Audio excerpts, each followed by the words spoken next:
नमस्कार, good morning, शुभ प्रभात। मैं हृदय मिश्रा आप सभी का स्वागत करता हूं। कैसे हैं आप सभी लोग? आई होप आप सभी लोग अच्छे होंगे और अपनी पढ़ाई को बहुत ही बेहतर ढंग से करेंगे। आइए सीधे आज के टॉपिक को हम लोग करते हैं स्टार्ट। देखो भाई, पहले भी मैंने कहा था और अब भी कह रहा हूं, ये हमारा वीडियो आपके सभी एग्जाम्स के लिए रेलेवेंट होता है। आप लेखपाल दें, आप पीसीएस का एग्जाम दें, आर का एग्जाम दें, या बाकी जो भी कोई एग्जाम आप दे रहे होंगे, तो ये एग्जाम आपके लिए क्या है, बहुत ज्यादा रिलेवेंट रहेगा। ठीक है, तो आइए सीधे हम लोग आगे बढ़ते हैं और देखते हैं कि क्या कुछ चीजें हैं। कल हमने आपसे प्रश्न पूछा था, बहुत आसान सा प्रश्न था, लेकिन मुश्किल से एक दो लोगों ने उत्तर दिया। मैं आपसे अपेक्षा करता हूं कि इसका उत्तर प्लीज आप लोग दीजिएगा, क्योंकि इसमें एक दो ऑप्शन में कंफ्यूजन हो जाता है। ठीक है, मुझे आप लोग बताओ कि वर्ल्ड जो वाटर डे होता है, विश्व जल दिवस जो होता है, वो कब मनाया जाता है? ठीक है, चार ऑप्शन दिए गए हैं, चार ऑप्शन में से एक ऑप्शन सही है आपके सामने, उसमें से आप लोग मुझे प्लीज बताने का कष्ट जरूर कीजिएगा। ठीक है, चलिए। हरियाणा में प्रधानमंत्री मत्स्य संपदा योजना और नीली क्रांति अभी चर्चाओं में रही है। ठीक है, तो हाल ही में केंद्रीय मत्स्य पालन, पशुपालन और डेयरी मंत्री कौन है?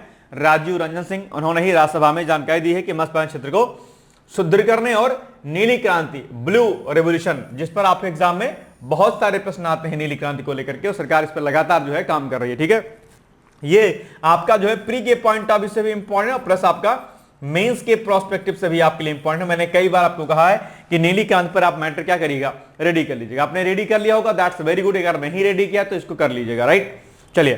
तो नीली क्रांति को बढ़ावा देने के लिए प्रधानमंत्री मत्स्य संपदा योजना PMMSAY के तहत व्यापक स्तर पर परियोजनाओं को स्वीकृति दी गई है। तो ये प्रधानमंत्री मत्स्य संपदा योजना अपने आप में, इस पर कई बार प्रश्न भी पूछा गया है और इस पर जो है आपके अभी भी प्रश्न बन सकता है। ठीक है, तो नीली क्रांति और प्रधानमंत्री मत्स्य संपदा योजना को आप लोग क्या करिएगा और डिटेल्स में पढ़ लीजिएगा। इसके लिए जो है मैं आपको यहां पर टास्क दे देता हूं। ये आज आपका टास्क नंबर 1 है, यानी कि ये होमवर्क है आपका।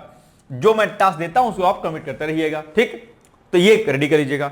तो अभी दरअसल इसी प्रधानमंत्री मत्स्य संपदा योजना के अंतर्गत कई प्रकार की योजनाओं को नीली क्रांति के अंतर्गत जो स्वीकृति दी गई है। ठीक है, अगर मैं वित्तीय आवंटन और केंद्र राज्य हिस्सेदारी की बात करता हूं, तो केंद्र सरकार ने पिछले 5 वर्षों यानी कि वित्त वर्ष 2020-21 से 2024-25 के दौरान हरियाणा राज्य के लिए लगभग 760.87 करोड़ रुपए के मत्स्य विकास प्रस्तावों को मंजूरी दी है। ठीक है, आप जानते हो कि मछली पालन उद्योग अपने आप में भारत में बहुत बड़ा उद्योग है। ठीक है, और इसके लिए सरकार जो है न सिर्फ इस उद्योग के विकास के लगातार काम करती रहती है, बल्कि इस उद्योग में लगे हुए जो हमारे जो मछुआरे हैं उनकी प्रगति के लिए, उनकी सिक्योरिटी के लिए भी लगातार सरकार काम करती रहती है। आप जानते होंगे फिशेस से जो है एक बहुत बड़े स्तर का हम निर्यात करते हैं। इस बड़ा मार्केट जो है फिश फार्मिंग का है हमारे यहाँ पर। ठीक है, इससे डिफरेंट टाइप आपकी मेडिसिन और बहुत सारी चीजें हम लोग इससे बनाते हैं। ठीक है, केंद्र सरकार की हिस्सेदारी स्कूल राशि में केंद्र सरकार की हिस्सेदारी लगभग 262.16 करोड़ रुपए है। ठीक है, ये भी पॉइंट आपको ध्यान रखना है। चलिए, ये राशि इतनी जारी कर दी सरकार ने। और अगर हम बात करें प्रमुख अवसंरचनात्मक विकास की, ठीक है, यानी कि इंफ्रास्ट्रक्चर डेवलपमेंट की, तो राज्य में जलीय कृषि यानी कि एक्वाकल्चर को आधुनिक और उत्पादक बनाने के लिए निम्नलिखित परियोजनाओं को स्वीकृति दी गई है। ठीक है, कहां पर? वहां पर। अब ये जो एक्वाकल्चर है, जलीय कृषि है, ये भी चर्चाओं में रहता है और ये आपके मेंस के प्रोस्पेक्टिव से आपके लिए क्या हो जाएगा, इंपॉर्टेंट हो जाएगा। जैसे कि अगर आप जो है HO का एग्जाम देंगे तो उसमें प्री में, आप BO के एग्जाम में आपको जो है छोटे जो शॉर्ट्स आंसर होते हैं उसमें लिखने के लिए आ सकता है। ठीक है, एक्वाकल्चर क्या होता है और प्री में यहां से प्रश्न बनता है। ठीक है, इसको रेडी कर लीजिएगा। तो इनके विकास के लिए नए तालाब यानी कि 3766 हेक्टेयर क्षेत्र में नए मत्स्य पालन तालाबों, ठीक है, खारे और क्षारीय क्षेत्रों सहित का निर्माण किया जाएगा। तो ये इतना जो है तालाब बनाया जाएगा। दूसरा, आधुनिक तकनीक इकाइयां यानी कि 130 पुनर्चक्रण मत्स्य पालन प्रणाली, ठीक है, और 326 जो है बायोफ्लॉक इकाइयां जो है स्थापित की जा रही हैं। अन्य महत्वपूर्ण अवसंरचना की हम बात करते हैं तो 166 मछली कियोस्क, 11 नई मीठे पानी की हैचरी, ठीक है, और 48 मछली चारा मिलों को मंजूरी इसमें जो है मिली है। कोल्ड चेन और एक्वा पार्क यानी कि सप्लाई चेन को मजबूत करने के लिए 23 आइस प्लांट, कोल्ड स्टोरेज, एक एकीकृत एक्वा पार्क और 9 सजावटी मछली पालन इकाइयों की स्थापना की जा रही है। तो ये एक इंफ्रास्ट्रक्चर डेवलपमेंट की हम लोग यहां पर बात करें तो इस प्रकार की चीजें यहां पर की जा रही हैं। ये इंफ्रास्ट्रक्चर डेवलपमेंट है जो इस रूप में आपको यहां पर दिखाई पड़ रहा होगा। ठीक है, इससे निश्चित तौर पर जो है ब्लू क्रांति को एक बड़ी जो है कामयाबी मिलेगी। जिला विशेष सहायता यानी कि हिसार, इस जिले के मछली पालकों को 514.51 लाख रुपए की वित्तीय सहायता प्रदान की गई है। ठीक है, करनाल के लिए इस जिले के किसानों को 1151.95 लाख रुपए की सहायता दी गई है, जिससे स्थानीय स्तर पर उत्पादन और आय में प्रत्यक्ष वृद्धि हुई है। ठीक है, सामाजिक आर्थिक प्रभाव यानी कि सोशियो इकोनॉमिक इंपैक्ट की हम बात करते हैं तो रोजगार सृजन होगा, यानी कि प्रधानमंत्री मत्स्य संपदा योजना PMMSY ने राज्य में मत्स्य पालन को एक आकर्षक आजीविका विकल्प बनाया है और इससे विशेष रूप से महिलाओं और अनुसूचित जाति समुदाय के लिए रोजगार के नए अवसर भी इसमें जो है प्रदान किए गए हैं। ठीक है, तो ये भी एक बड़ा महत्वपूर्ण फैक्टर है आपके लिए। किसानों की अगर हम आय की बात करते हैं तो आधुनिक तकनीकों जैसे कि RS और बायोफ्लक और मजबूत कोल्ड चेन अवसंरचना के उपयोग से मछली पालकों की आय में उल्लेखनीय वृद्धि दर्ज की गई है, जो अंततः हरियाणा में नीली क्रांति को साकार कर रही है। अगर आप हरियाणा पीसीएस का एग्जाम देंगे तो उसमें मेंस के एग्जाम में यहां से प्रश्न बिल्कुल बन जाएगा। बाकी तो एक्वाकल्चर पर, प्रधानमंत्री मत्स्य संपदा योजना पर, ठीक है, नीली क्रांति पर, इस पर तो प्रश्न आपके बनेंगे। ठीक है, तो 3 फैक्चुअल डेटा आप लोग को रेडी करना है। एक क्या मैंने बोला, एक मैंने बोला आपको नीली क्रांति। ठीक है, नीली क्रांति ये आप लोग रेडी कर लीजिएगा। ठीक है, दूसरा एक्वाकल्चर, मैंने अभी आपको बोला ही, इसको रेडी कर लीजिएगा, एक्वाकल्चर। ठीक है, और मैंने आपको बोला फिर दूसरा, तीसरा क्या बोला, प्रधानमंत्री। ठीक है, प्रधानमंत्री मत्स्य, ठीक है, प्रधानमंत्री मत्स्य संपदा योजना।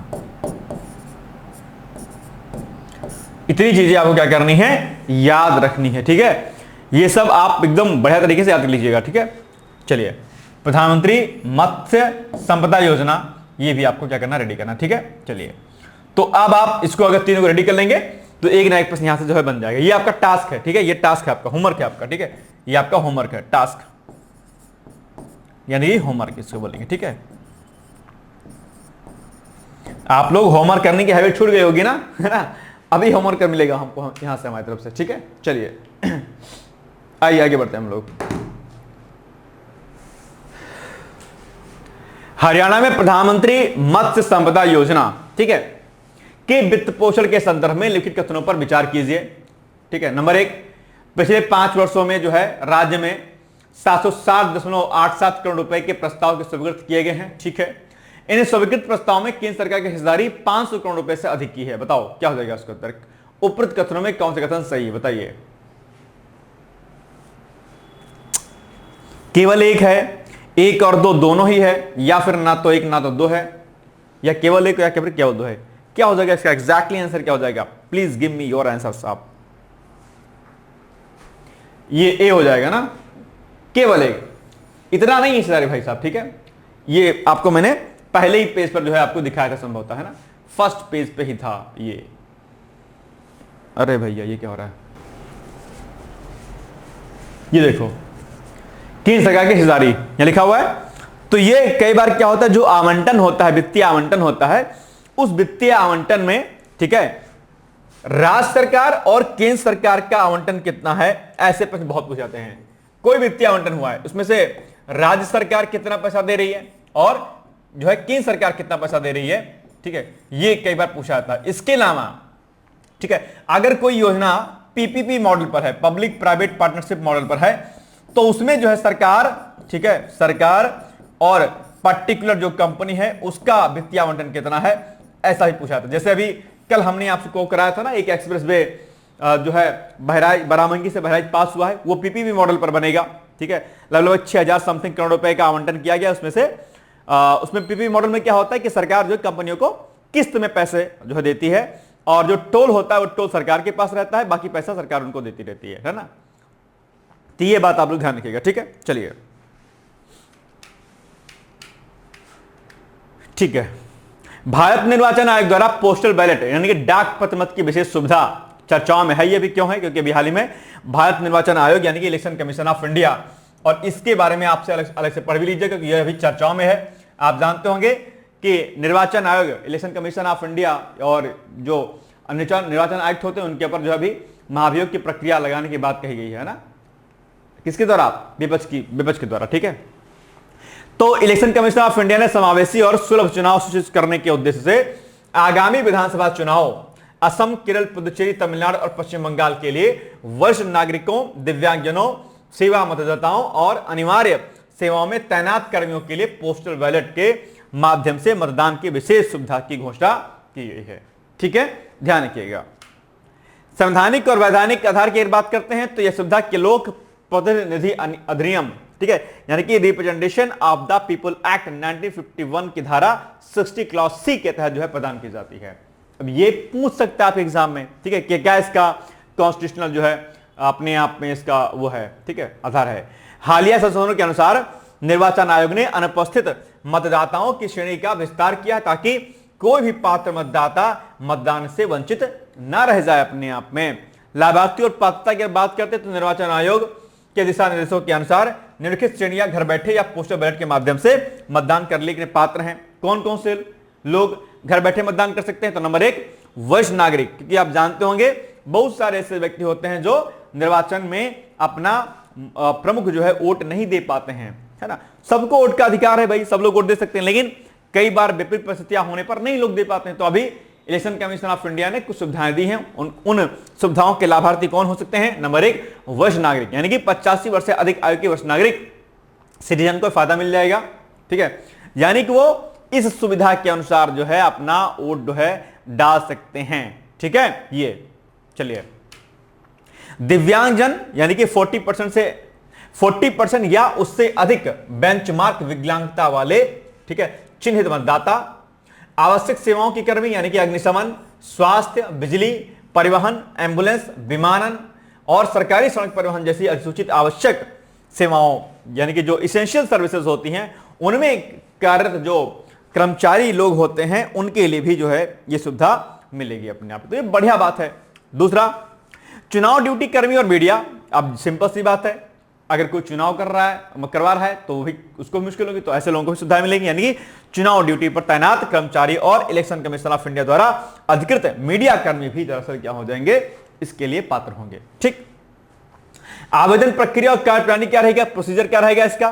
तो फॉर्म 12D यानी कि पोस्टल बैलेट सुविधा का लाभ उठाने के लिए पात्र मतदाताओं को चुनाव की अधिसूचना जारी होने के 5 दिनों के भीतर फॉर्म 12D भर करके अपने संबंधित रिटर्निंग ऑफिसर आरओ को जमा करना होगा।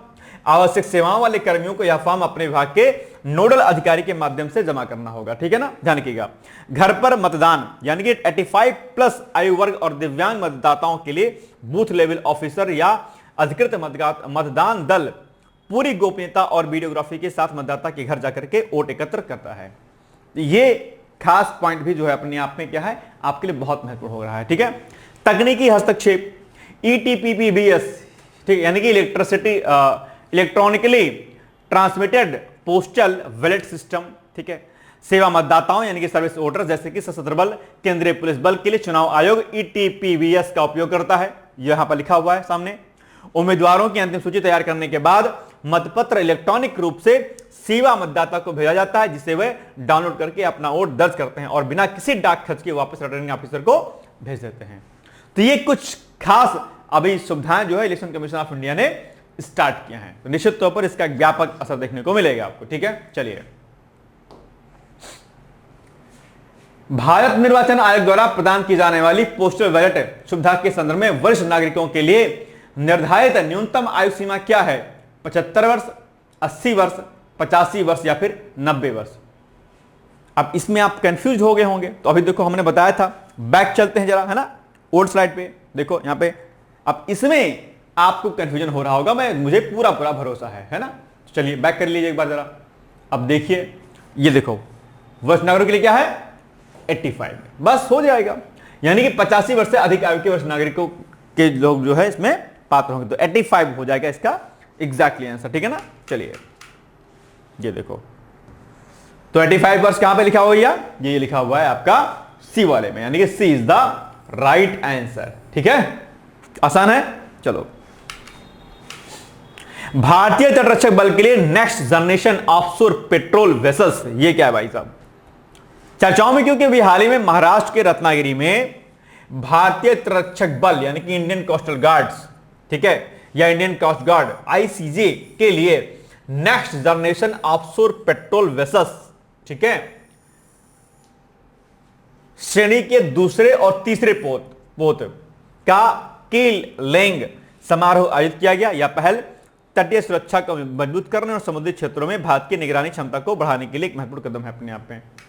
यानी कि इसमें क्या होगा, इन अत्याधुनिक पोतों का निर्माण जो है किया जाएगा। कहां पर, किसके द्वारा? मझगांव डॉक्स से बिल्डर्स लिमिटेड के द्वारा किया जा रहा है। इसका कील लेंग समारोह मेसर्स एओमन मरीन प्राइवेट लिमिटेड रत्नागिरी में 17 मार्च 2026 को संपन्न हो गया है। ठीक है, अनुबंध जो है किसके द्वारा है? तो रक्षा मंत्रालय के द्वारा 20 दिसंबर 2023 को कुल 6 next generation offshore patrol vessels के निर्माण के लिए अनुबंध पर साइन किए गए थे और ये फाइनली जो है अब ये यहां पर बनना शुरू हो गया है। तटरक्षक बल के लिए जो है ये next generation offshore patrol vessels जो है बनेंगे। ठीक है ना। ये पूरी परियोजना बाय यानी कि इंडियन IDDM, ठीक है, यानी कि indigenously design developed and manufactured श्रेणी के तहत क्रियान्वित की जा रही है, जो सरकार की आत्मनिर्भर भारत के विजन के पुख्ता अनुरूप है अपने आप पे। ठीक है, पोतों की तकनीकी क्षमताओं की हम बात करें भाई, इसमें क्या कुछ क्षमताएं रहेंगी? तो इन पोतों की अधिकतम परिचालन रेंज जो है 5000 समुद्री मील, ठीक है और ये 23 नॉट की अधिकतम गति प्रदान करने में सक्षम होंगी। आयाम यानी कि डायमेंशंस की अगर बात करते हैं तो प्रत्येक पोत की लंबाई 117 मीटर है। क्षमता की अगर बात करते हैं तो इन पोतों पर 11 अधिकारी और 110 नौसैनिक की तैनाती की जा सकती है। उन्नत तकनीकी प्रणालियां, एडवांस टेक्नोलॉजिकल सिस्टम यानी कि परिचालन दक्षता और तत्परता में सुधार के लिए इन गश्ती पोतों को कई आधुनिक प्रणालियों से लैस किया गया है, जिनमें प्रमुख क्या क्या है? जिनमें प्रमुख है AI आधारित पूर्वानुमानित रखरखाव प्रणाली यानी कि AI based predictive maintenance systems, यानी कि यह प्रणाली पोत के उपकरणों में किसी संभावित खराबी की पहले ही भविष्यवाणी कर सकते हैं, जिससे रखरखाव में आसानी होगी। कोई भी सिस्टम खराब होने वाला है उसकी भविष्यवाणी पहले हो जाएगी। ठीक है, रिमोट पायलटेड ड्रोन यानी कि व्यापक समुद्री निगरानी और खोज एवं बचाव अभियानों के लिए इन पोतों पर ड्रोन तैनात करने की सुविधा होगी। ठीक है, इनमें इंटीग्रेटेड ब्रिज सिस्टम और इंटीग्रेटेड प्लेटफॉर्म मैनेजमेंट सिस्टम शामिल हैं, जो पोत के नेविगेशन और नियंत्रण को अत्याधुनिक बनाते हैं। तो ये इसमें जो है क्या है, अपने आप में जो है ये क्या है, उन्नत तकनीकी प्रणालियां जो है इसमें लगाई गई, अलग अलग सिस्टम इसमें लगाए गए हैं। अगर हम इसके सिग्निफिकेंस की बात करते हैं तो यह नए NUPVs के बेड़े में शामिल होने से भारतीय तटरक्षक बल की खोज, बचाव, गश्त और प्रतिक्रिया क्षमताओं में भारी वृद्धि होगी। यह न केवल भारत के विशेष आर्थिक क्षेत्र, ठीक है, की सुरक्षा सुनिश्चित करेगा, बल्कि रक्षा उत्पादन में भारत की रणनीतिक स्वायत्तता को भी मजबूती प्रदान करेगा। तो इसकी अपनी एक क्या है, एक अलग इंपॉर्टेंस है, ध्यान रखिएगा आप लोग। ठीक है, चलिए अब इसी पर बन जाएगा प्रश्न आपके सामने। बताइए, भारतीय तटरक्षक बल के लिए बनाए जा रहे next generation offshore patrol vessels के संदर्भ में निम्नलिखित कथनों पर विचार कीजिए। नंबर 1, इन पोतों का निर्माण Mazagon docks shipbuilders limited के द्वारा किया जा रहा है। बिल्कुल ठीक है। अच्छा, ये बहुत चर्चाओं में रहता, ध्यान रखिएगा। ठीक है, इन पोतों की अधिकतम रेंज 5000 समुद्री मील और अधिकतम गति 23 नॉट है। बताओ क्या हो जाएगा, कौन सा कथन सही है इसमें से? ऊपर सोचो और फिर मुझे बताओ कि एग्जैक्टली आंसर इसका क्या हो जाएगा। सी, 1 और 2 दोनों है ना, बिल्कुल ठीक है। आयुष मंत्रालय और CISF के बीच स्वास्थ्य देखभाल हेतु समझौता भी हाल ही में किया गया। हाल ही में भारत सरकार के आयुष मंत्रालय ने सुरक्षा बलों के बीच निवारक और समग्र स्वास्थ्य देखभाल को बढ़ावा देने के लिए गृह मंत्रालय के अधीन कार्यरत केंद्रीय औद्योगिक सुरक्षा बल के साथ एक महत्वपूर्ण समझौता ज्ञापन पर हस्ताक्षर किए गए हैं। ध्यान रखिएगा, तो ये एक बहुत महत्वपूर्ण चीज है अपने आप में। ठीक है, समझौते के प्रमुख उद्देश्य की हम बात करते हैं तो समग्र स्वास्थ्य को बढ़ावा देना, यानी कि इस पहल का उद्देश्य CISF कर्मियों को उनके परिवारों के बीच आयुष आधारित निवारक स्वास्थ्य देखभाल, आरोग्य, योग और तनाव प्रबंधन को बढ़ावा देना है। जागरूकता और शिक्षा की अगर बात करते हैं तो आयुष प्रणालियों के लाभों के बारे में सुरक्षा बलों के बीच जागरूकता पैदा करना और जीवन शैली में सकारात्मक सुधार लाना एक खास पॉइंट है। इसके अलावा समन्वय स्थापित करना, यानी कि दोनों संगठनों के बीच एक मजबूत समन्वय तंत्र विकसित करना ताकि आयुष आधारित संवर्धनात्मक और आरोग्य सेवाएं सुचारू रूप से प्रदान की जा सके। तो यह भी एक खास पॉइंट है जो आपके लिए इंपॉर्टेंट हो जाता है। संस्थानों की भूमिकाएं, यानी कि रोल्स ऑफ इंस्टीट्यूशन। आयुष मंत्रालय की भूमिका की बात करते हैं तो मंत्रालय अपनी विशेषज्ञता का लाभ उठाते हुए तकनीकी सहायता प्रदान करेगा। इसके अतिरिक्त मंत्रालय अपने विभिन्न संस्थानों और अनुसंधान परिषदों के माध्यम से आरोग्य मॉड्यूल विकसित करेगा और विशेषज्ञ मार्गदर्शन उपलब्ध कराएगा। तो यह भी खास पॉइंट है। दूसरा, CISF की भूमिका सीआईएसएफ अपनी विभिन्न इकाइयों, परिसरों और प्रतिष्ठानों में इन स्वायत्त पहलों और कार्यक्रमों के जमीनी स्तर पर कार्यान्वयन को सुगम भी बनाएगा। तो ये खास पॉइंट है जो आपको याद रखनी है, ठीक है ना। चलिए, प्रमुख पहलें और कार्य योजना। इस समझौते के तहत न केवल योग अभ्यास और जीवन शैली सुधार पर जोर दिया जाएगा, बल्कि जहां भी संभव हो सीआईएसएफ के प्रतिष्ठानों में आयुष ओपीडी सेवाएं स्थापित करने की संभावनाओं पर भी कार्य किया जाएगा, ठीक है। तो ये कुछ खास इनिशिएटिव हैं जो अभी हाल ही में लिए गए हैं, ठीक है। महत्व प्रभाव की बात करें, ठीक है, इससे निश्चित तौर पर सुरक्षा बलों की ड्यूटी अत्यधिक तनावपूर्ण होती है। उनके दैनिक जीवन में चिकित्सा की पारंपरिक और समग्र प्राणियों को एकीकृत करने से न केवल उनके शारीरिक स्वास्थ्य में सुधार होगा, बल्कि उनके मानसिक जुझारूपन और जीवन की समग्र गुणवत्ता में वृद्धि होगी। भाई सिंपल सी बात है, बहुत हताश होते हैं, कई बार वर्कलोड बहुत होता है, तो ऐसी स्थिति में इन सुधारों के माध्यम से उनका मानसिक जो संतुलन होगा बेहतर होगा और बहुत बेहतर ढंग से वो काम कर पाने में सक्षम होंगे। इसकी जो ड्यूरेशन है समझौते की क्या है, यह समझौता ज्ञापन हस्ताक्षर किए जाने की तिथि से आगामी 5 वर्ष की अवधि के लिए प्रभावी रहेगा अपने यहाँ पे। तो ये खास समझौता जो है अभी हाल ही में जो है किया गया है आयुष मंत्रालय और सीआईएसएफ के बीच स्वास्थ्य देखभाल समझौता, क्योंकि स्वास्थ्य एक बड़ी मुद्दा है और अगर स्वास्थ्य सीआईएसएफ का सही रहेगा लोगों का तो निश्चित तौर पर एक बेहतर कार्य वो कर पाएंगे अपने आप पे, ठीक है। चलिए आगे बढ़े। अब इस पर आ जाएगा प्रश्न आपके सामने।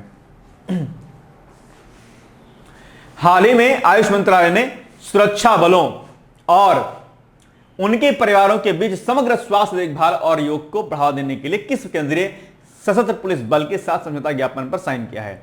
तो सीमा सुरक्षा बल के साथ में, केंद्रीय रिजर्व पुलिस बल के साथ में यानी सीआरपीएफ के साथ में, केंद्रीय औद्योगिक सुरक्षा बल यानी कि सीआईएसएफ के साथ में, या फिर भारत तिब्बत सीमा पुलिस बल यानी कि आईटीबीपी के साथ में। अभी तो हम बात कर ही रहे थे आपसे, बहुत आसान है, सीआईएसएफ के साथ में यानी कि सेंट्रल इंडस्ट्रियल सिक्योरिटी फोर्स यानी केंद्रीय औद्योगिक सुरक्षा बल के साथ में समझौता ज्ञापन पर साइन किया गया। अच्छा एक बात और, बीएसएफ, सीआरपीएफ और आईटीबीपी इन तीनों के बारे में अलग से आपको मैटर रेडी कर लेना, क्योंकि यहां से जो है आपके एग्जाम में प्रश्न बनता है, ठीक है। तो ये आपका टास्क नंबर क्या है? आपका 2 है। टास्क नंबर क्या है आपका? 2, ठीक है। ये आपको एक तो ये रेडी करना है, ठीक है। एक केंद्रीय औद्योगिक सुरक्षा, इसके बारे में, इसकी स्थापना कब कब हुई थी, ये केंद्रीय रिजर्व पुलिस बल ये भी, और भारत तिब्बत सीमा पुलिस बल इसके भी स्थापना नंबर, तो इसके अध्यक्ष वगैरह जो भी होते हैं हाल फिलहाल में इनके कौन से प्रमुख नियुक्त हुए हैं, ये सब बहुत बार प्रश्न बनता है। ये चार के चारों बहुत इंपॉर्टेंट के बारे में अलग से आप लोग क्या करिएगा, पढ़ लीजिएगा। ये मैं आपको देता हूं टास्क, ठीक है। ये भी आपके लिए क्या बहुत इंपॉर्टेंट, इसको बिल्कुल इग्नोर नहीं करना है बॉस, ठीक है। इसको पढ़ लीजिएगा, प्लीज पढ़ लीजिएगा, ठीक है। तो इसका उत्तर क्या हो जाएगा? सी हो जाएगा। ओके चलिए, ज्ञान भारतम मिशन। ज्ञान भारतम मिशन का महत्व इसके बहुआयामी दृष्टिकोण में निहित है। यह केवल एक भाषा तक सीमित नहीं, बल्कि भारत की विभिन्न लिपियों और भाषाओं में उपलब्ध पारंपरिक ज्ञान जैसे आयुर्वेद, खगोल विज्ञान और दर्शन को वैज्ञानिक रूप से सहेजने का प्रयास है। क्या? भारत ज्ञान भारतम मिशन। जो भी हमारी पारंपरिक ज्ञान है, आयुर्वेद हो जाएगा, खगोल विज्ञान हो जाएगा, उसको संदर्भित करते हुए इकट्ठा करना अपने आप पे इस पूरे पहल का क्या है? मिशन है। ज्ञान भारतम यानी कि जो भारत का ज्ञान है उसको एक माला में पिरोने का जो अभियान है वो क्या है? ज्ञान भारतम अभियान है। यह मिशन पांडुलिपियों के विवरणों को डिजिटल डेटाबेस दर्ज करेगा अपने आप पे, जो भी हमारे पांडुलिपियां हैं, और इससे शोधकर्ताओं और आने वाली पीढ़ियों के लिए हमारी सांस्कृतिक विरासत क्या हो जाएगी? सुलभ हो जाएगी। भाई अगर अभी तक जो भी पांडुलिपियां अगर हमने उसको डिजिटलाइज कर दिया तो बहुत आने वाले बहुत वर्षों तक जो है वो हमारे पास डेटा क्या रहेगा? संग्रहित रहेगा, करेक्ट रहेगा, ठीक है। अब बताइए आप इसी पर प्रश्न। ज्ञान भारतम मिशन याद रखिएगा, पांडुलिपियों को और हमारे ज्ञान कोश को, जो पारंपरिक हमारे जो ज्ञान कोश हैं उस पूरे पारंपरिक ज्ञान कोश को डिजिटल फॉर्म में करने का क्या अपने आप एक मेथड है, एक तरीका है, वो जो है मिशन है। चलिए, ज्ञान भारतम मिशन के तहत पांडुलिपियों के सर्वेक्षण का सांस्कृतिक महत्व क्या है? यह केवल संस्कृत भाषा की पुस्तकों के संरक्षण तक सीमित है, या फिर यह भारत की प्राचीन लिपियों और पारंपरिक ज्ञान प्रणालियों को वैज्ञानिक रूप से सुरक्षित करने में मदद करेगा, या फिर इसका उद्देश्य केवल निजी संग्रहकर्ताओं से पांडुलिपियों को जब्त करना है, या फिर यह केवल उन पांडुलिपियों पर केंद्रित है जो विदेशों में स्थित हैं? बताइए। बहुत अच्छा ये टॉपिक है अपने आप पे, है ना। बी होना चाहिए मेरे अकॉर्डिंग, है ना, बी, बिल्कुल सही बात है। अच्छा देखो एक बात और, अब आपके मेंस के एग्जाम में जो है ना, मेंस के एग्जाम में आ सकता है कि भारत के जो भी हमारे पारंपरिक स्रोत हैं, पारंपरिक जो ज्ञान है, उसको एकत्रित करने पर भारत की संस्कृति या परंपराओं पर क्या इसका इम्पैक्ट पड़ेगा, या फिर पांडुलिपियों के डिजिटीकरण या उनके संरक्षण से क्या प्रभाव पड़ेगा। व्याख्यात्मक जो है टिप्पणी कीजिए, कुछ भी ऐसा प्रश्न आ सकता है, या इस पर चर्चा कीजिए। ठीक है, इससे हम अपने भारत को कितना समझ पाएंगे, ऐसा प्रश्न भी आप एग्जाम में बन सकता है। तो ये कुछ पॉइंट है जो आप इसको याद कर लीजिएगा, इसको बिल्कुल भी इसको इग्नोर आपको नहीं करना है। ठीक है, चलिए। कैलिब्रेशन फ्लाइट का सफल परीक्षण, यानी कि जेवर स्थित नोएडा इंटरनेशनल एयरपोर्ट के रनवे पर कैलिब्रेशन फ्लाइट का सफल परीक्षण हवाई अड्डे के वाणिज्यिक परिचालन शुरू करने की दिशा में एक अत्यंत महत्वपूर्ण मील का पत्थर है। कैलिब्रेशन फ्लाइट का प्राथमिक कार्य instrument landing system, navigation aids और रनवे की ये नेविगेशन और रनवे की ग्राउंड लाइटिंग, प्राणियों की सटीकता और सुरक्षा की जांच करना है। और यह सुनिश्चित करता है कि पायलट खराब दृश्यता या प्रतिकूल मौसम की स्थिति में भी सुरक्षित रूप से विमान उतार सके। आप जानते होंगे विमान की दुर्घटनाएं एक बड़ी समस्याओं के रूप में दिखती हैं, और ऐसे में इस प्रकार का कार्य करना निश्चित तौर पर एक बड़ा मील का पत्थर साबित होगा। ठीक है, चलिए। अच्छा, एक बात और, टोटल एयरपोर्ट हमारे यहां पर यूपी में कुल कितने हैं? ठीक है, ये बहुत महत्वपूर्ण है। टोटल राष्ट्रीय और अंतरराष्ट्रीय लेवल के एयरपोर्ट हमारे यहां पर कितने हैं यूपी में, ये फैक्ट आपसे पूछ लेगा एग्जाम में। अभी हाल ही में डेटा भी आया हुआ था, कल परसों में मुझे लग रहा है। आप लोग फेसबुक वगैरह चलाते होंगे ना, तो अनवांटेड जो मैटर आप लोग देखते हैं ना, उसको छोड़ करके यूपी गवर्नमेंट की वेबसाइट, मुख्यमंत्री योगी आदित्यनाथ का पेज, अलग जो मंत्री हैं उनका पेज, पीआईबी का पेज, ठीक है, तो जो आयुष मंत्रालय उसकी क्या कहते हैं page, ministry of external affairs का पेज, इन सब पेजों को अगर आप लाइक कर लोगे ना, तो वहां पर बहुत सारी अपडेट आपको आती रहती हैं, वो फेसबुक पे आपको मिलती रहेंगी।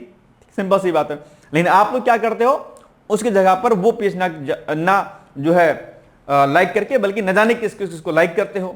ठीक है, जो आपको नहीं लाइक करता है आप उसको लाइक करते हो।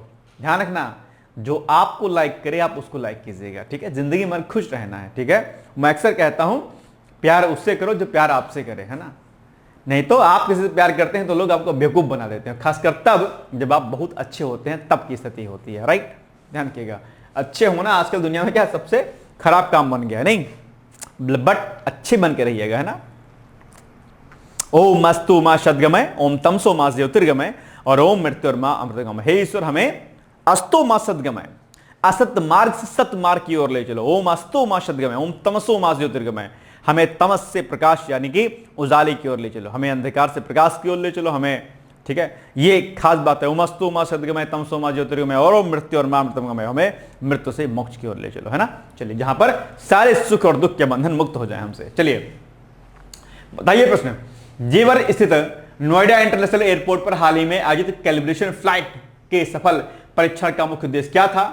तो नंबर 1 ऑप्शन है हवाई अड्डे की अधिकतम यात्री वहन क्षमता की जांच करना, या रनवे पर लगी नेविगेशन प्रणालियों और ग्राउंड लाइटिंग की सटीकता का परीक्षण करना, या फिर एयरलाइनों के लिए ईंधन दक्षता मानकों का निर्धारण करना, या कार्गो हैंडलिंग प्रणालियों की परिचालन तत्परता को प्रमाणित करना। अब बताओ क्या हो जाएगा। आसान है, बहुत कोई कठिन नहीं है। ठीक है, बता सकते हैं आप लोग इसको आसानी से। इसका उत्तर मुझे लगा डी होना चाहिए, है ना। देखते हैं। ठीक है, बिल्कुल डी इज द, और sorry B B B B runway पर लगी नेविगेशन प्रणालियों और ग्राउंड लाइटिंग की सटीकता का परीक्षण करना, यही होगा क्या? मुझे तो थोड़ा सा गड़बड़ लग रहा है भाई साहब इसमें। ठीक है ठीक है ठीक है ठीक है, बिल्कुल सही है, B is the right answer होगा। थोड़ा सा कंफ्यूजन होता है, तुरंत गलती हो जाती है। बिल्कुल B is the right answer. ठीक है, B is the right answer. ठीक है, चलिए।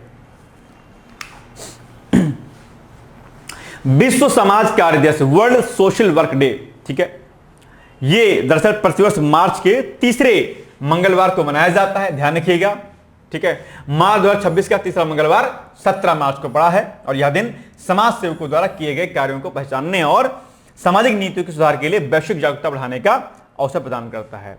सोशल वर्क बहुत अपने आप पे एक इंपॉर्टेंट चीज होती है, और मुझे लगता है कि सभी को जो है सामाजिक कार्यों में संलग्न होना चाहिए। सामाजिक कार्य, सोशल वर्क, ठीक है, सामाजिक कार्य। आप सभी लोग अपने अपने जीवन में निश्चित तौर पर बहुत सारे काम करते होंगे, लेकिन सोशल वर्क करना अपने आप में क्या है, एक तो दान, देखो दो चीजें, एक सामाजिक कार्य या इसको आप सामाजिक कार्य यहां पर आप सेवा भी कह सकते हैं, ठीक है, और एक शब्द है दान करना, दान, ठीक है, दान करना। दान वहां नहीं करना जहां टैक्स से छूट मिलती है, ठीक है, दान वहां करना जहां पर जरूरतमंदों को आपकी आवश्यकता है। एक आपकी सैलरी कुछ भी हो उसका थोड़ा सा अंश अपनी सैलरी के अकॉर्डिंग आपको दान करना चाहिए। दान का भाव हमारे वेदों में, हमारे जो है अलग अलग ग्रंथों में दान की महिमा का जो है महिमा मंडन किया गया है। दान अपने आप पे बहुत बड़ा है और कहा भी गया कि दान दोगे, विद्या और दान दो चीजें, एक दान और एक विद्या, दो चीज ऐसी है कि जितना आप देंगे उतना ही क्या होगा, बढ़ेगा आपके पास, ठीक है। विद्या को लेकर के तो एक श्लोक है ही, एक ऋचा अपने आप पे, विद्या ददाति विनयम विनयद याद पात्रताम और पात्रवाद धर्माप्नोति धना धर्मा तथा सुखम। विद्या से विनय आती है, विनय से पात्रता आती है, पात्रता से जो है क्या होता है, धन के सुख की प्राप्ति होती है, और बहुत सारी चीजें इसमें आगे लिखी गई हैं।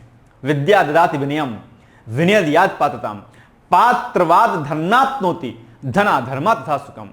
पात्रता से धन की क्षमता विकसित होती है और आगे आप जो है इसमें बेहतर कार्य कर पाते हैं। तो ये चीजें आपको करनी चाहिए, सोशल वर्क, ठीक है।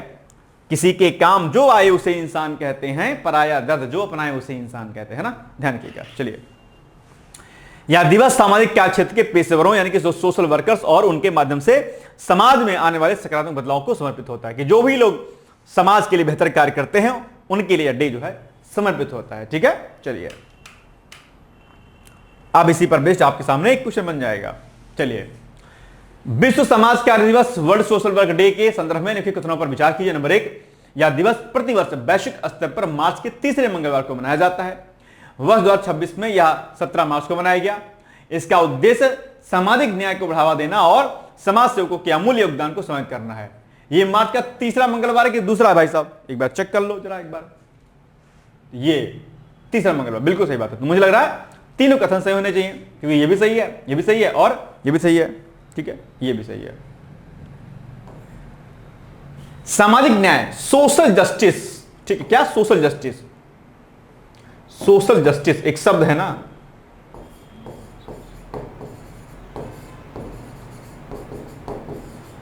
इस पर ही प्रश्न आप एग्जाम में आता है। और सोशल जस्टिस जो है आपके जो पीसीएस का जो आपका पेपर, जीएस का मेंस का जो पेपर सेकंड है उसमें जो है एक टॉपिक सोशल जस्टिस का दिया गया है, ठीक है। तो वहां से आप इसको रेडी कर सकते हैं, ठीक है, बड़ा महत्वपूर्ण है आपके लिए, ध्यान रखिएगा, ठीक। चलिए, सोशल जस्टिस है ना, सामाजिक न्याय इसको बोलते हैं, क्या, सामाजिक न्याय, ठीक है। चलिए,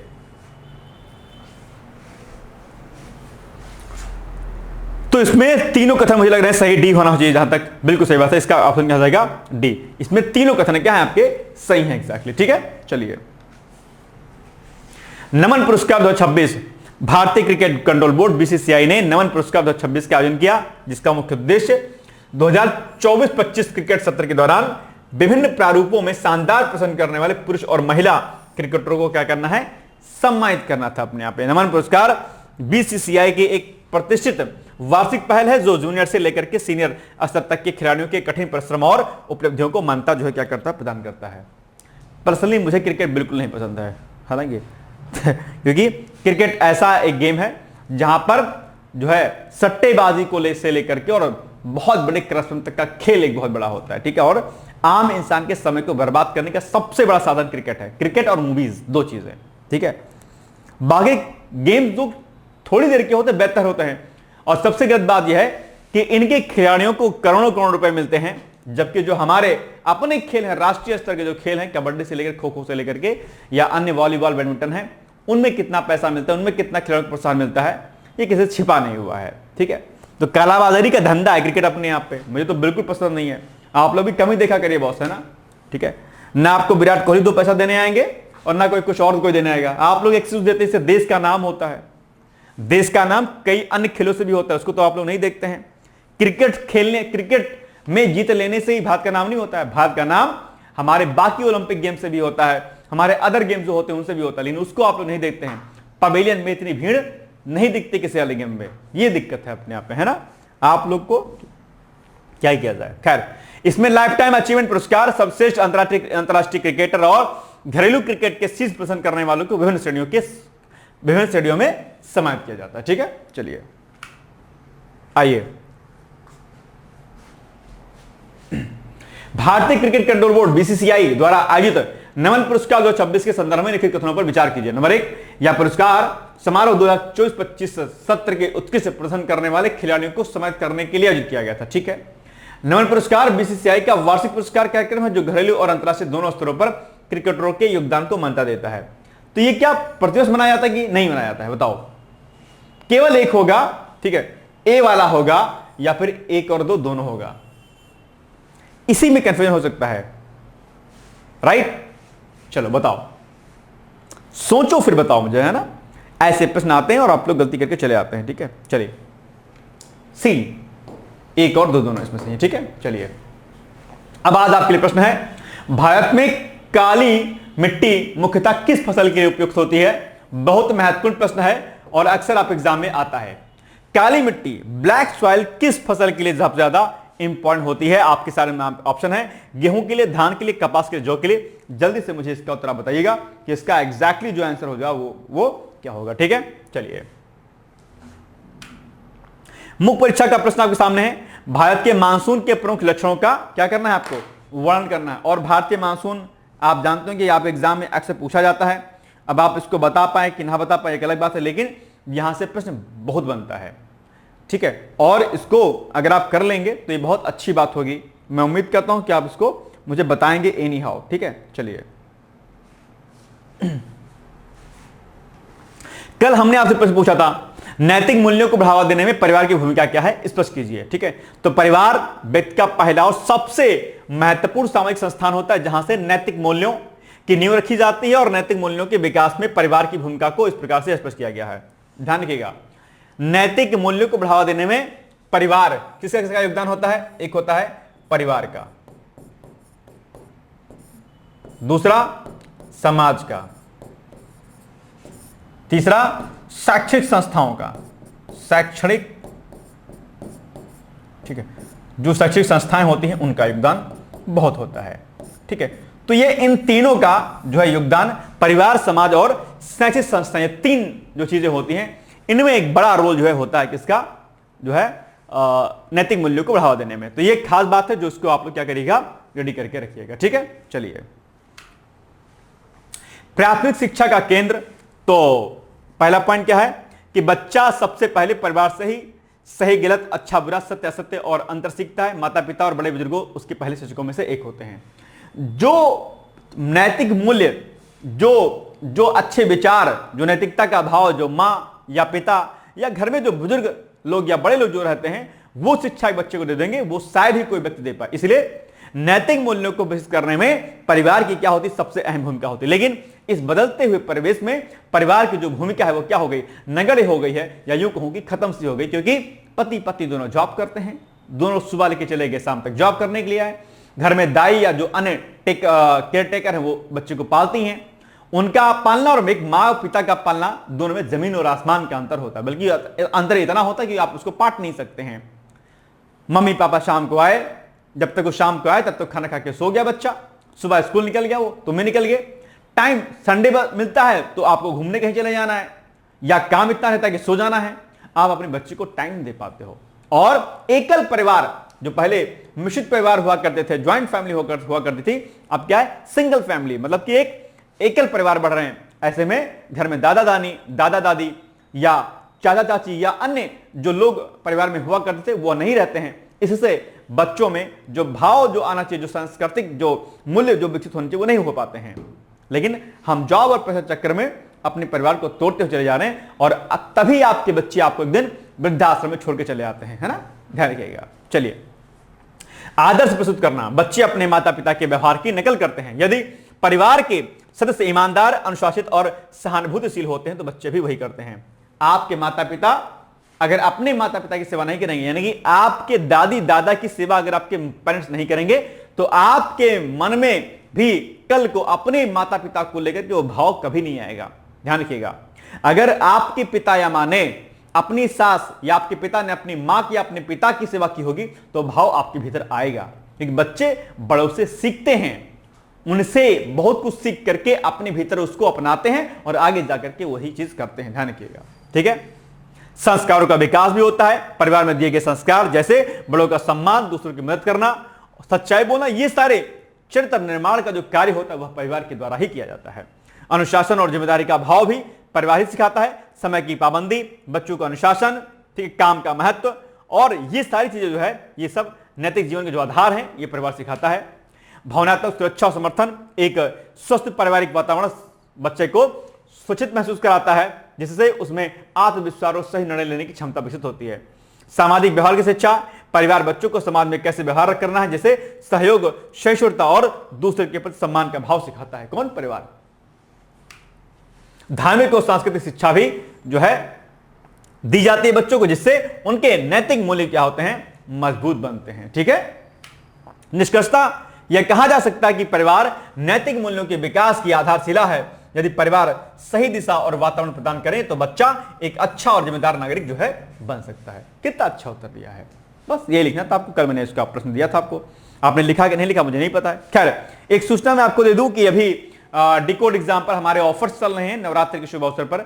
अभी ईद का भी माहौल है और इसके अलावा जो है ये भी है हमारा, तो आप लोग यहां पर सारे कूपन कोड और सारी चीज देख रहे होंगे। ऑफर चल रहे हैं, आप चाहें तो इसको, ये अभी बंद हो गए थे बीच में, है ना, अभी फिर से हमने स्टार्ट कर दिया है। आप चाहें तो हमारे किसी भी कोर्स में एडमिशन लेकर के आप, ये कूपन कोड लिखा हुआ है, कूपन कोड लगाएंगे तो फीस इतने से इतनी कम हो जाएगी यहाँ पर। ठीक है, इसके लिए आप दिए गए नंबरों पर उस कोर्स का नाम लिख करके व्हाट्सएप या कॉल कर सकते हैं। ठीक है, चलिए, तो आज के लिए बस इतना ही, बाकी हम लोग मिलेंगे कल। तब तक आप लोग पढ़ते रहिए, मस्त रहिए, व्यस्त रहिए, मुस्कुराते रहिए। बहुत धन्यवाद है, all the best, thank you so much, bye bye, take care, all the best. क्या आप लोक सेवा आयोग उत्तर प्रदेश की ROA परीक्षा में सफल होकर सचिवालय में समीक्षा अधिकारी जैसे प्रतिष्ठित पद पर चयनित होना चाहते हैं? क्या आपके पास व्यस्त दिनचर्या या व्यक्तिगत परिस्थितियों के कारण नियमित पढ़ने के लिए समय की कमी है, इसलिए एक दिन में आप 8 से 10 घंटे नहीं पढ़ सकते हैं? क्या आपका संकल्प है कि सचिवालय में समीक्षा अधिकारी बनना ही बनना है और आप उसके लिए सही मार्गदर्शन की तलाश कर रहे हैं? यदि आपके इन तीनों प्रश्नों के उत्तर हाँ हैं, तो आपकी खोज अब समाप्त होती है और आपके सपने को साकार करने के लिए आगामी समीक्षा अधिकारी परीक्षा की सुव्यवस्थित तैयारी हेतु डिकोड एग्जाम लाया है अभ्युदय बैच। अभ्युदय बैच में आपको आगामी ROA परीक्षा के प्रारंभिक और मुख्य परीक्षा के पूरे पाठ्यक्रम को अभी से एक साथ बहुत ही बेसिक लेवल से video lecture, PDF notes, test series और उत्तर लेखन कार्यक्रम के माध्यम से पूरे विस्तार से पूर्ण कराया जाएगा। हमारे अभ्युदय बैच की सबसे बड़ी विशेषता है कि इसमें साप्ताहिक टारगेट्स के अनुसार कम से कम 5 घंटे भी पढ़कर कोई अभ्यर्थी पूरा पाठ्यक्रम अच्छे से तैयार करके परीक्षा में सफलता अर्जित कर सकता है। अभ्युदय बैच में अनुभवी और समर्पित शिक्षकों द्वारा आधारभूत मानक पुस्तकों एवं स्रोतों पर आधारित पाठ्य सामग्री उपलब्ध कराई जा रही है, जिससे पाठ्यक्रम को सभी आयामों से कवर किया जा सके। इस बैच में पाठ्यक्रम को इस विस्तार से पढ़ाया जा रहा है कि इसमें प्रवेश लेकर आप न केवल ROA परीक्षा बल्कि अन्य कई समकक्ष परीक्षाओं को भी एक साथ ही टारगेट कर सकते हैं। यानी इस परीक्षा के पाठ्यक्रम में सम्मिलित सामान्य अध्ययन, सामान्य ज्ञान, सामान्य हिंदी व्याकरण, रीजनिंग, मैथ, हिंदी आलेखन, निबंध आदि के विस्तृत अध्ययन से आप पूर्ण आत्मविश्वास से किसी भी परीक्षा में सफलता प्राप्त कर सकते हैं। उत्तर प्रदेश की PCS प्रारंभिक परीक्षा में भी इस बैच को पढ़कर सफलता प्राप्त की जा सकती है। इस बैच में निर्धारित लक्ष्य के अनुसार एक सप्ताह में मात्र 18 से 20 वीडियो लेक्चर देखने होते हैं, जो आप प्रतिदिन 4 से 5 घंटे का समय निकालकर आसानी से पढ़कर तैयार कर सकते हैं। ये बैच ऑनलाइन जरूर है, परंतु इस बैच में छात्रों और शिक्षकों के बीच सीधे संवाद के लिए प्रक्रिया निर्धारित है, जिससे अभ्यर्थी अपनी शंकाओं का व्यक्तिगत समाधान प्राप्त कर सकते हैं।